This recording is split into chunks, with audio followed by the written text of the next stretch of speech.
लोग देखने वाले हैं यहाँ पे एग्ज़ाम से पहले इसको देख लीजिएगा इस पेपर को, ठीक है। बहुत ही इम्पोर्टेंट प्रश्न है इसमें, ठीक है। ये विज्ञान का पेपर है क्लास 10th का, ठीक है। इसमें टोटल हम लोग ऑब्जेक्टिव क्वेश्चन करने वाले हैं, जिसमें 80 ठो ऑब्जेक्टिव प्रश्न है, ठीक है। सभी का जो है उत्तर हम लोग देखने वाले हैं। विरल क्वेश्चन पेपर है, ठीक है। यदि हमारे चैनल पर पहली बार आए हैं तो प्लीज़ चैनल को सब्सक्राइब कर लीजिए और वीडियो को लाइक कर दीजिए, ठीक है। क्योंकि इस पर जो है बहुत सारे ऑब्जेक्टिव क्वेश्चन जो है और सब्जेक्टिव क्वेश्चन आपको दिया जा रहा है, ठीक है। तो पेपर से पहले आपके लिए ये चैनल बहुत ही महत्वपूर्ण है, ठीक है। तो आप लोग यहाँ पर इसका सॉल्यूशन देखना चाहते हैं तो हमारे चैनल से जुड़ जाइए। और यहाँ पे पहला क्वेश्चन आपके सामने यहाँ पे लेकर आ चुका हूँ, ठीक है। वीडियो अच्छा लग रहा है तो प्लीज़ वीडियो को लाइक भी कर दीजिए। इस वीडियो पर आपका टारगेट है कि यहाँ पे 50 ठो लाइक हो जाना चाहिए, ठीक है। 50 ठो लाइक हमको कर दीजिएगा तो इसका जो है अगला जो है हम लोग और इसका अगला विरल पेपर हम लोग करने वाले हैं सोशल साइंस का, उसको भी हम लोग बहुत जल्द कर लेंगे, ठीक है। तो इसका टारगेट रहेगा 50 ठो लाइक, ठीक है। पहला प्रश्न यहाँ पे देख लीजिए क्या कह रहा है आपका। पहला प्रश्न कह रहा है अवतल दर्पण से परावर्तन के बाद किरण किस बिंदु से गुजरती है। किस बिंदु से गुजरती है अवतल दर्पण से परावर्तन के बाद। तो ये आप लोगों को मालूम होगा कि ये कहाँ से गुजरती है, फोकस से गुजरती है। ऑप्शन नंबर जो है सी जो है आपका राइट हो जाएगा, ठीक है। चलिए अगला प्रश्न देखिए। यहाँ पे आपका अगला प्रश्न कह रहा है यदि एक प्रतिबिंब का आकार हमेशा वस्तु के बराबर है तो दर्पण होगा। तो ये जो होता है समतल दर्पण में हमेशा वस्तु के जो है प्रतिबिंब जो है उसके बराबर बनता है, ठीक है। ऑप्शन नंबर सी जो है आपका राइट हो जाएगा, ठीक है। चलिए यहाँ पे आपका अगला क्वेश्चन देखिए क्या कह रहा है। चौथा क्वेश्चन यदि किसी समतल दर्पण की फोकस दूरी का मान होता है, क्या होता है, किसी समतल दर्पण का फोकस दूरी का मान क्या होता है। तो ये आप लोग बता दीजिएगा कि ये आपका जो हो जाएगा 0 एवं अनंत इसके बीच में होगा, ठीक है, समतल दर्पण का, ठीक है।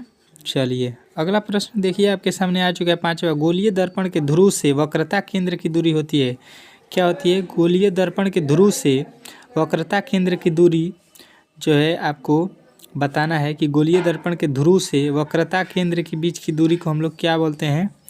तो यहाँ पे आप लोगों को याद रखना है वक्रता व्यास। ऑप्शन नंबर सी जो है आपका राइट हो जाएगा। अगला क्वेश्चन देखिए कह रहा है प्रकाश तंतु में प्रकाश का क्या होता है। प्रकाश तंतु, हाँ। तो यहाँ पे आपका हो जाएगा ऑप्शन नंबर ए समावर्तन, परावर्तन। ऑप्शन नंबर ए जो है आपका राइट हो जाएगा, ठीक है। चलिए अगला क्वेश्चन देखिए। इसी प्रकार के प्रश्न आपसे वहाँ पे पूछा जाएगा। सघन माध्यम से विरल माध्यम में जाती हुई किरण मुड़ जाती है, किस में मुड़ जाती है।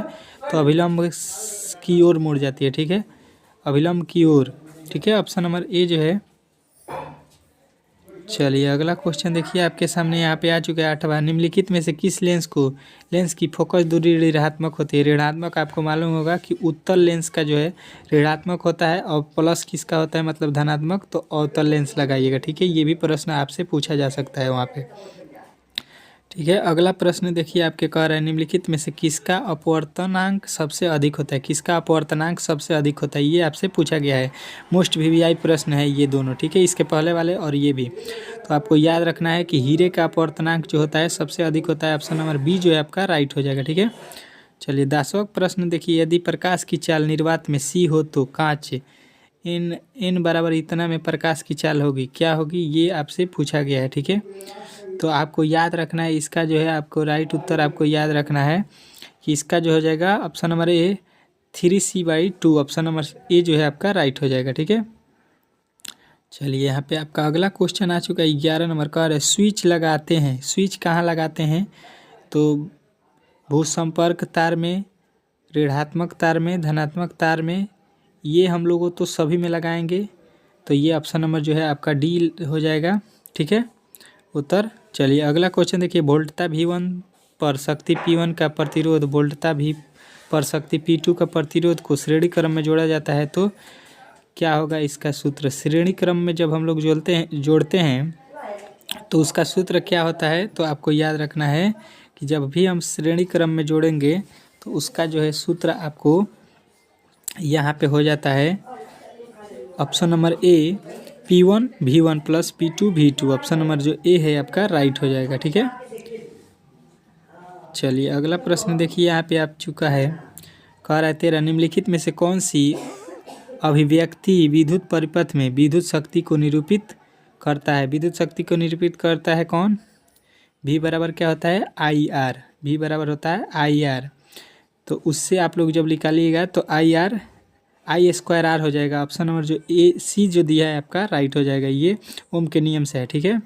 चलिए अगला प्रश्न देखिए, यहाँ पे आ चुका है। कह रहा है विद्युत वलय प्रयुक्त होता है। विद्युत वलय प्रयुक्त होता है। विद्युत वलय जो होता है हम लोग सूक्ष्मदर्शी में लगाते हैं, ठीक है। ऑप्शन नंबर बी जो है आपका राइट हो जाएगा, ठीक है। ये आपको याद रखना है, ठीक है। अगला प्रश्न देखिए, विद्युत घंटी विद्युत धारा के किस प्रभाव पर कार्य करती है। तो आपको याद होगा कि ये चुंबकीय प्रभाव पर जो है विद्युत घंटी कार्य करता है। ये सभी लोगों ने पढ़ा होगा।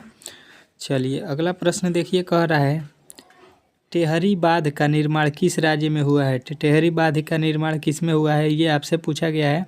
तो ये आपको याद रखना है। टेहरी बांध जो है ये मध्य प्रदेश में है। ऑप्शन नंबर सी जो है आपका राइट हो जाएगा, ठीक है। चलिए अगला प्रश्न देखिए, आपके सामने आ चुका है। कह रहा है 17 नंबर प्रश्न, बैटरी से किस प्रकार की धारा प्राप्त होती है। तो बैटरी से आपको याद रखना है कि बैटरी से कौन सी धारा प्राप्त होती है। तो प्रत्यावर्ती धारा। ऑप्शन नंबर ए जो है आपका राइट हो जाएगा, ठीक है। चलिए अगला क्वेश्चन देखिए, आपके सामने यहाँ पे आ चुका है। कह रहा है क्रांति कोण सघन माध्यम से आपतन कोण है तो उसके अपरूप परावर्तन कोण होता है, क्या होता है। तो उसका जो है अधिक होता है, 90 डिग्री का होता है, न्यून कोण होता है, या इनमें सभी होता है। तो क्रांति कोण जो सघन माध्यम में आपतन कोण है तो उसके अनुरूप अपवर्तन कोण जो हो जाएगा आपका 90 डिग्री का हो जाएगा, ठीक है। ऑप्शन नंबर बी जो है आपका राइट हो जाएगा। ये आप लोगों ने पढ़ा होगा, ठीक है। अगला प्रश्न देखिए, वस्तु दूरी घटने पर उत्तल दर्पण में आवर्धन का मान। वस्तु दूरी जब घटाइएगा तो आवर्धन का मान जो है बढ़ जाएगा। ऑप्शन नंबर डी जो है आपका राइट हो जाएगा, ठीक है। चलिए अगला क्वेश्चन देखिए, कह रहा है डायनेमो बदलता है। डायनेमो क्या बदलता है। तो डायनेमो जो होता है वो आपको बदलने का काम किस चीज़ का करता है। तो यांत्रिक ऊर्जा को विद्युत ऊर्जा में। डायनेमो क्या करता है, यांत्रिक ऊर्जा को विद्युत ऊर्जा में बदलता है, ठीक है। चलिए अगला प्रश्न देखिए, आपके सामने यहाँ पे आ चुका है। कह रहा है चालक के विभवांतर एवं धारा का अनुपात होता है। चालक के विभवांतर एवं धारा का अनुपात क्या होता है। तो ये आप लोगों को याद रखना है, प्रतिरोध होता है। ऑप्शन नंबर ए जो है आपका राइट हो जाएगा, ठीक है। चलिए अगला प्रश्न देखिए, क्या कह रहा है आपका अगला प्रश्न। कह रहा है अगला प्रश्न यहाँ पे आपका अगला प्रश्न यहाँ पे क्या है। आपका अगला प्रश्न कह रहा है कि स्नेल के नियम में अचर होता है। स्नेल के नियम में क्या अचर होता है। तो यहाँ पे आपको याद रखना है कि केवल माध्यम युग्म, ठीक है। ऑप्शन नंबर ए जो है आपका राइट हो जाएगा, ठीक है। चलिए इसका जो है आप लोगों को यहाँ पे मिस्टेक हो चुका है इसका। चलिए यहाँ पे 24 नंबर क्वेश्चन देख लीजिए, वो कट गया है। कह रहा है मैग्नीशियम की परमाणु संख्या 12, इसकी संयोजकता कितनी है। तो मैग्नीशियम की परमाणु संख्या 12 है तो इसका संयोजकता कितना हो जाएगा। तो 2 हो जाएगा। आपको याद रखना है। देखिए एक कक्षा में 2 रहता है, उसके बाद से उसके कक्षा में 8 रहता है। तो यहाँ पे देखिए 12 का रखना है तो यहाँ पे 2 हो गया, फिर 10 हो गया। तो इसके बाहरी कक्षा में कितना आएगा 2। तो यही 2 आपका राइट आंसर हो जाएगा, ठीक है। चलिए अगला प्रश्न देखिए, क्या कह रहा है आपका अगला प्रश्न। हाइड्रोजन के 2 अणुओं के बीच कितने आबंध होते हैं। हाइड्रोजन के 2 अणुओं के बीच कितने आबंध होते हैं। तो ये आपको याद रखना है कि एकल आबंध होते हैं, एकल आबंध। ऑप्शन नंबर ए जो है आपका राइट हो जाएगा, ठीक है। चलिए अगला प्रश्न देखिए, एल्कीन का सामान्य सूत्र। मोस्ट वीवीआई क्वेश्चन है। अल्केन अल्कीन अल्काइन तीनों का सूत्र आपको याद रखना है। अल्केन अल्कीन अल्काइन, ठीक है। अल्केन अल्कीन अल्काइन, तो ठीक है। अल्केन का सूत्र में आपको याद रखना है 2 जोड़ना है। अल्कीन में 2 अल्कीन में 2 घटाना है, पहले जोड़ना है फिर घटाना है फिर हटाना है। तो देखिए आपको यहाँ पे जोड़ना है फिर घटाना है। तो घटाने वाला आपके पास यहाँ पे है, 2 घटाना है और अगले में 2 हटा देना है। यानी कि CnH2n -2 ये आपका जो है अल्कीन का सूत्र है। अल्काइन का सूत्र क्या होता है, CnH2n -2। अल्केन का सूत्र जब पूछेगा तो लगाइएगा CnH2n +2। ये किसका है, अल्केन। किसका है, अल्केन, ठीक है। ये किसका है, अल्काइन का। एल्काइन लिख लीजिएगा, एल्काइन, ठीक है। एल्काइन, ठीक है, एल्काइन का है। ये जो है ये आपका अल्कीन का है, ठीक है। Option number B. तीनों आपको अच्छे से याद रखना है, ठीक है। एक प्रश्न वहाँ पर सीधा पूछेगा। अगला प्रश्न देखिए, निम्नलिखित में से कौन सी सक्रियता श्रेणी में सबसे अधिक सक्रियशील धातु है? तो ये आपको याद रखना है। इसमें जो है Hg जो है पारा, ये सबसे सक्रिय धातु है, ठीक है। चलिए अगला प्रश्न देखिए, कह रहा है 28, लिथियम सोडियम और पोटेशियम के बाह्यतम सेल में कितने इलेक्ट्रॉन विद्यमान है? कितने इलेक्ट्रॉन विद्यमान है? तो लिथियम सोडियम में आपको बताना है, तो आपको इसमें याद रखना है कि इसमें जो होता है एक होता है, ठीक है। लिथियम सोडियम में एक होता है बाहरी कक्षा में, ठीक है। ऑप्शन नंबर ए जो है आपका राइट हो जाएगा। अगला प्रश्न, आर्गन की परमाणु संख्या। आर्गन की परमाणु संख्या कितना होता है? तो 18 होता है, ये सभी को मालूम होगा। एक आपका प्रश्न जो है परमाणु संख्या पर आधारित देगा, आपसे पूछेगा, ठीक है। चलिए अगला प्रश्न कह रहा है, कमरे के ताप पर द्रव अवस्था में रहने वाला क्या है? तो पारा है। कमरे के ताप के द्रव रहता है, ठीक है, कमरे के ताप पर, ठीक है। ऑप्शन नंबर ए जो है आप लोग याद रखिएगा, ठीक है। चलिए अगला प्रश्न देखिए, आपके सामने आ चुका है 31, जब कली चूना पर जल डाला जाता है तब किस प्रकार की अभिक्रिया होती है? तो काली चूना पर जब हम लोग जल डालेंगे तो वो कौन सी अभिक्रिया होगी? तो ऊष्मा क्षेपी हो जाएगी, ठीक है। इसमें ऊष्मा शोषी होगी, ऊष्मा शोषी। ऑप्शन नंबर ए लगाइएगा, ठीक है। ऊष्मा शोषी होता है, जब हम कली चूना पर पानी डालते हैं तो उसको सोख लेता है, ठीक है। अगला प्रश्न देखिए, निम्नलिखित में से कौन सा उपधातु है? उपधातु आपको बताना है। उपधातु कौन सा होता है? Sb होता है। इसमें Sb जो है आपका उपधातु है, बाकी सब धातु है, ठीक है। चलिए अगला प्रश्न देखिए, आपके सामने आ चुका है, निम्नलिखित में से कौन शराब के रूप में उपयोग होता है? तो शराब के रूप में कौन उपयोग होता है, ये आपसे पूछा है, ठीक है। तो एथेनॉल जो है, एथेनॉल, इसको हम लोग शराब के रूप में यूज करते हैं। ऑप्शन नंबर डी जो है आपको याद रखना है, राइट हो जाएगा। शराब के रूप में एथेनॉल आता है, ठीक है। चलिए अगला प्रश्न देखिए, आपके सामने आ चुका है। अगला प्रश्न कह रहा है CH3CH2OH और CH3OH CH3 के प्रकार समयावयी हैं, किससे समयावयी हैं, ये आपसे पूछा है। तो ये आपको याद रखना है कि ये संरचना समयावयी है। ऑप्शन नंबर डी जो है आपका राइट हो जाएगा, ठीक है। चलिए अगला प्रश्न देख लीजिए, कह रहा है 35, निम्नलिखित में से कौन मुख्य बायोगैस का घटक है? बायोगैस का मुख्य घटक कौन सा है? तो मीथेन होता है। ऑप्शन नंबर ए जो है CH4 आपका राइट हो जाएगा, ठीक है।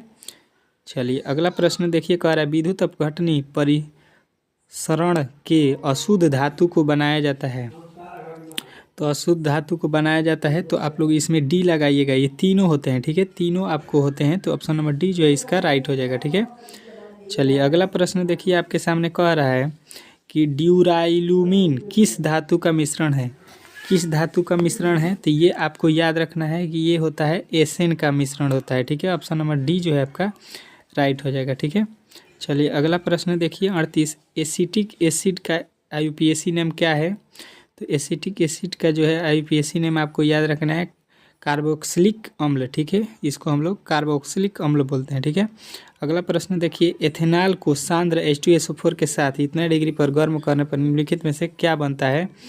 तो जब H2SO4 को जब हम लोग गर्म करेंगे तो ये आपका बन जाएगा C2H4, ठीक है, एथेनॉल।